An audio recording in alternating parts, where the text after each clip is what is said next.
The federal government has issued a flood warning for 14 states and 31 communities. Hi, welcome to What's Happening. These are the top 10 stories. At number 1, the federal government has issued a flood warning for 14 states and 31 communities, alerting them that heavy rainfall between July 4th and 8th could lead to flooding. The states and communities at risk include Plateau, Kano, Sokoto, Delta, Kaduna, Akwa Ibom, Adamawa, Katsina, Kebbi, Zamfara, Borno, Jigawa, and Niger states. The government advised those in the affected areas to take necessary precautions to protect themselves and their belongings.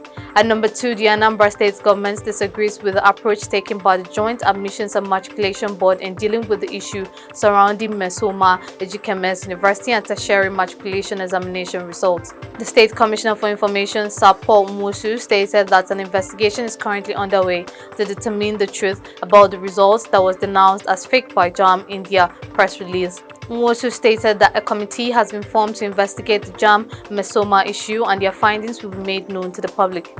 At number 3, President Bola Tinubu and Vice President Kashim Shettima have presented evidence in response to a petition challenging their election victory.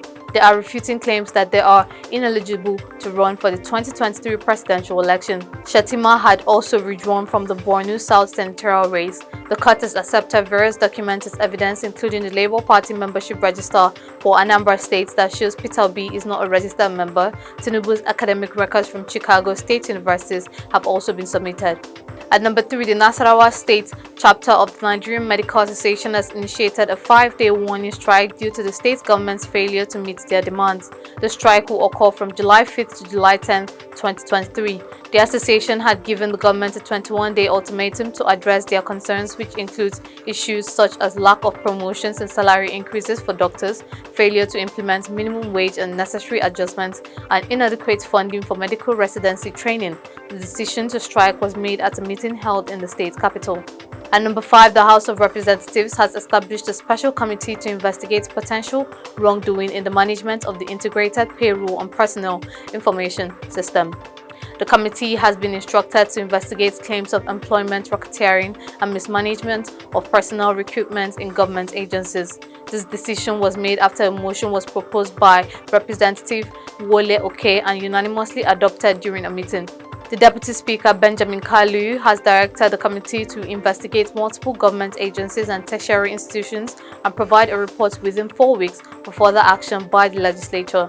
At number 6, the Lagos State Police Command has requested to interview a businessman from Lagos, Amara Kennedy, regarding the distribution of explicit photos of his former partners. The report states that Kennedy is still sharing explicit pictures of 2 single mothers he was previously involved with. He shared the pictures with the church WhatsApp group, specifically with a woman named Kesta. However, the spokesperson for the command urged Kennedy to voluntarily cooperate with the police for questioning. The officer accused of demanding a bribe in the Penn Cinema case has been given to the provost for investigation and a trial in the orderly room. At number 7, the Lagos Waste Management Authority plans to start sealing homes without waste bins in Lagos Island and mainland on July 7th. This decision comes after issuing warnings to these areas 2 months ago. Adebiyi encouraged property owners and residents to buy enough garbage cans for their houses, noting that enough time had been given to tenants to purchase the required garbage cans.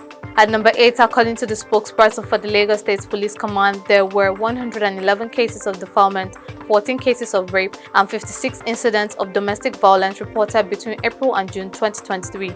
A total of 99 suspects were brought to court during this time, and there are currently 83 ongoing investigations. The restructuring of the gender unit by the police commissioner demonstrates a commitment to addressing gender-based violence, with additional officers being trained and recruited for the unit. At number 9, President Bola Tinubu has expressed his backing for a $5 billion floating LNG project in Nigeria. He met with joint venture partners who disclosed that the project will be financed by a loan from African Bank. Tinubu has pledged his full support for the project as it aligns with his aim of revitalizing the economy and creating more jobs. According to Rome, the project could produce 300,000 tons of LPG each year and offer 7,000 job opportunities for Nigerians. This would be the first time a local company in Nigeria participates in a project aimed at reducing carbon emissions. The project is expected to be Nigeria's first floating LNG project and is scheduled to commence operations in early 2026.